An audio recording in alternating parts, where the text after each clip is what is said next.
Hello and welcome back to Tabletop Arcade. That's not what it's called. Hello and welcome back to Tabletop Archives because that's the name I chose. I'm Frank and I'm just going over some world building tips and what I do to world build. Figured I'd take this time to, world build myself, get some of my work done, but then also give some tips out to you guys. So today I actually want to go over what we talked about in the last video, going over the Kingdom of Shattered Earth and the 4 nations that kind of populate that. So I want to go into more depth on those 4 nations, but I don't want to go into all single one. We want to figure out one nation and then just take some time to flesh that out. So I have in here all 4 of the different the cards that I've made that already have some sort of idea on there. And I'm simply just going to shuffle them and see which one. Honestly, the one I'd be most interested in is probably Ikarum, just because I have a cool already concept fleshed out for that. Alright, top one. Oh, sweet. Nope, it's up there now. Ikarum, nice. So first of all, let's just write out some rough details about Ikarum in pencil, because those can be... So we know they are a rival with Rexilus, its neighboring nation to its west, and also the fact that it came from there. They split off at some point due to some sort of means. We've already kind of established that Ikarum's the one who kind of segregated away.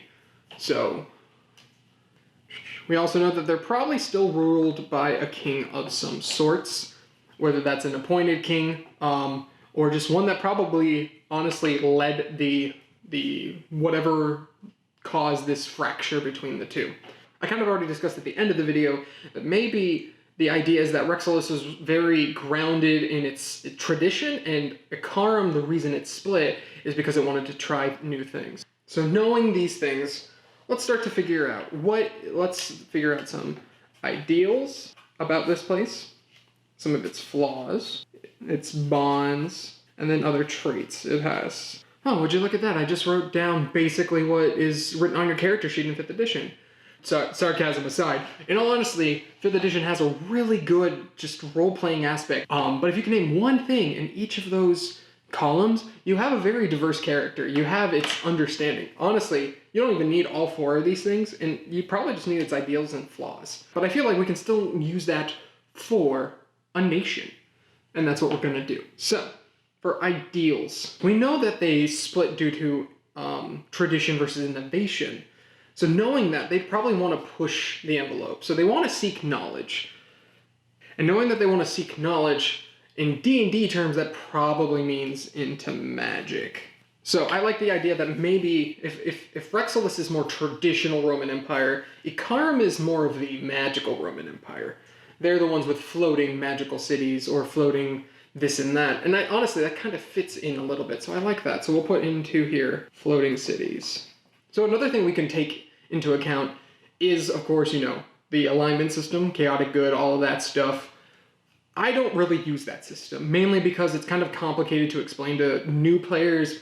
Oh, hey, you're chaotic good. That means you don't care about the law, but you still want to do good. And sometimes people can get too caught up in that rather than playing their character. Most of the time people just throw it out. However, I came across a video by Dale Kingsmill, probably will link it somewhere, where she talks about tensions and basically how you can take 2 different tensions, something like in tradition versus innovation, and take another one, freedom versus order, and then have a grid-like system that's basically equivalent to that of alignment. And so I've taken that, and then I've used that for each individual continent in my world. So in some places there is order versus freedom, but then there's also, your political status, your family status versus your passions. So in this setting, I have 2 tensions. The first tension is knowledge versus communication. The idea of what's more important, making sure you know everything 100% and that the facts are true, or that everyone is on the same level talking-wise, that everyone knows everything equally, even if that means that we aren't able to push the envelope a lot. I'll place my different factions somewhere on that grid, indicating, oh, maybe they lean more towards this or that. So Ikarum, I feel like, is definitely, it cares more about knowledge. This idea that it wanted to break the tradition of Rexilus, so it's pushing into the knowledge idea. So it doesn't care, per se, if everyone else knows this knowledge. As long as the few who do work for Ikarum, they don't care. My other tension is that of religion versus government. Yes, I'm getting heavily political. Look, a lot of my tensions have been used. So my second tension is actually that of religion versus government. And I'm not talking in the sense of separation of church and state or the combination of the two, anything like that. No, I actually want to focus more on who is the ruling government. Is it that Ikarum focuses on priests and they're the ones who are in charge? They're the ones who confront the gods and consult the bones and figure out, oh, okay, this is what the gods are telling us to do, let's follow that. Or are they a governing under one specific leader, whether that leader is democratically selected or through a monarchy? Are they deciding this person, this mortal is the one we're deciding to rule? And I think with Ikarum, if we're looking at Rexolus as traditional Rome, Rexolus would probably, stick more towards communication, making sure everyone's there, but then at the same time, they'd also look at probably consulting the gods as well. There's also this idea that arcane magic and divine magic are kind of at odds with each other, depending on who you talk to. I know in Critical Role, that's kind of a thing, which I think is interesting for sure. And I think I want to delve into that a little bit with Ikarum, that they're going so far into learning arcane magic that they just care about making sure that they have a handful of the best people and that they control those best people. And maybe those people are the ones in power. Okay, so we know their ideals. It's the idea of seeking magic and taking that power and then empowering those who have it. So now that we have our two ideals, what's a flaw that can come from that? What is one or two flaws that we know that seeking too far into magic and empowering those that have magic, what is something that can bring out of that? Well, for one, corruption. The fact is there's a fun trope with D&D that wizards are very, once they get to higher levels, that they start to get egotistical and just seek power and knowledge. Internally, there's a lot of probably backstabbing that goes on behind the scenes, but as a nation, most of the citizens do not care as long as we show that we're better than Rexolus. So knowing that, that also means pride is a huge flaw. If they're doing all of this to prove something against another nation, that usually is a good indication that there's some pride involved. Oh, we're inherently better, that's why we're trying to prove to you that we are better. So knowing our ideals and flaws, that actually gives us another trait as well, the idea that wizards are in power. Already, we have a really cool idea. This is a nation that's built off of probably some sort of wizard king. Maybe they have some sort of task where if you get to a certain level of arcane ability, you can challenge the king for his spot, his throne, and thus try to start to change the entire government of Ikarum. So now that we have that, let's start to think of some bonds. What are some things that they have a strong attachment to? Well, one, hatred of Rexolus.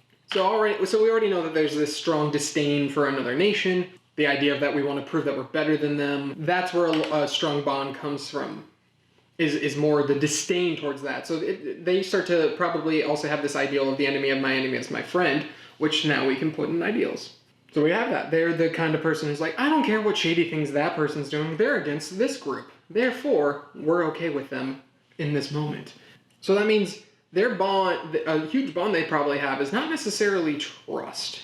More that they tend to have bonds with people who can influence them, people who they can use for betterment. So they probably look at the other two nations of Vicaris and Bison and probably look at how they can have some sort of interaction with them. So they probably have some sort of bond with Bison, one because of proximity, but also because Bison, we know, has a bond with the neighboring peninsula, and thus they have their own unique magic. So I could see Ikarum being like, oh no, Bison, we are also with you, we're also here to protect you, we care about you, because you have some magical resources that we'd love to exploit. So knowing that they would also want to exploit that one, they're also probably, they can't be trusted. That's their flaw, is that they're untrustworthy. They if you make a deal with them, it's kind of the idea of you're making a deal with the devil. You should know what you're getting into before you get into it, and hopefully you do. So we know those ideals. So we know that they're run by a king. More than likely, underneath the king, he would have some sort of advisors. Each overlook different, kind of like a presidential cabinet, they all overlook different things, different, maybe one's over defense and one's over just arcane knowledge in and of itself. So now that we know the government type, that it's a kingdom with some advisors, let's also start to think of some more unique things. So we already know it has floating cities. Honestly, they're probably they'd probably do really good in trade. I mean, if they're making magic weapons constantly, if they're trying to push the boundaries of that, they'd probably be good for trade. If you can think of anything, if you can think of other unique things that might be able to fit into this idea of a magic kingdom, dang it, Disney. If you can think of other ideas that fit into this ideal of this magic monarchy that's ruling over and that's just built because of a rivalry with another monarchy, please feel free to put so in the comments. Now that we have this understanding, let's also think about the history. So we know that they split from Rexilus due to wanting to explore more of the arcane, but that they still had some of the ideals, the monarchy, but instead of doing it through blood rights, through lineage, they decided to do through arcane abilities. And knowing that, they'd probably want to have a lot of people learning the best. So that can also fit in. They would probably open many wizarding schools, for lack of a better term. But they'd probably start to open some of that, maybe also open some libraries. And thus, that is where they're getting to today. They're this floating enclave of arcane abilities. And so knowing that, I actually really like the term enclave. And so you might have, I don't know how much of this is made it in editing, but you might have noticed that I was having a little bit of difficulty trying to figure out some of these things. And that's okay. Again, I think it's better to leave yourself open. This was just to flesh out an idea for this nation. I'm starting to get ideas of, I understand why they have floating cities. Maybe the earth, the surface there, because it's more shattered part, maybe it's unstable, and that's why no one's really built any lands there. And so this idea of floating cities kind of proves to them like, hey, we can inhabit the uninhabitable, and thus feeds more into their pride. This idea that they have, that they want to push towards arcane, it makes sense that they would have magic schools where they're trying to teach people, but ultimately it's for their own hidden agenda of trying to find the best arcane users and then use them for their own capacity. I don't really know what their future plans are. That's something that can be developed once I actually start to get a campaign going. Right now I'm just doing base understandings, overall fleshing out these nations and ideas. And so right now I think I actually got some pretty cool stuff. More than likely, if I were to start naming various cities, they'd probably have some sort of arcane feel to them. Or maybe they'd be named after famous wizards, as this idea of, you've made it far enough, we're going to name this after you. Ultimately, these are just ideas, and now that I've actually fleshed it out, it's really interesting. I like the idea that they don't care who's in charge per se, as long as it's the best wizard, and that any wizard, even like a level 5 wizard, could come and challenge them to the throne. Are they going to probably succeed? Doubt it. But more than likely, they want to just do some sort of battle. They do some sort of tests to prove wizarding capacities. What spells are you able to cast? How are you able to manipulate magic in such a way that's unique to you? Stuff like that. If you like what we went over, feel free to let me know. I still got 3 other nations that I could flesh out. And if that's the case, feel free to put down in the comments maybe which one you would want to see. Maybe I'll have a poll up that'll say, hey, this is the one. If you want me to go into more detail for next week on fleshing out that nation, let me know. If you like what I did, then tell your friends, watch more of our videos. I'm going to try to put out as many of them as I can a week. I don't really have a schedule yet. I promise once I start to get a little more consistent with this, we'll start to put out some more videos. But honestly, I'm just really enjoying world building. So if you are enjoying my process, if you have any world building tips of your own, put them in the comments. Otherwise, I'll see you guys next time.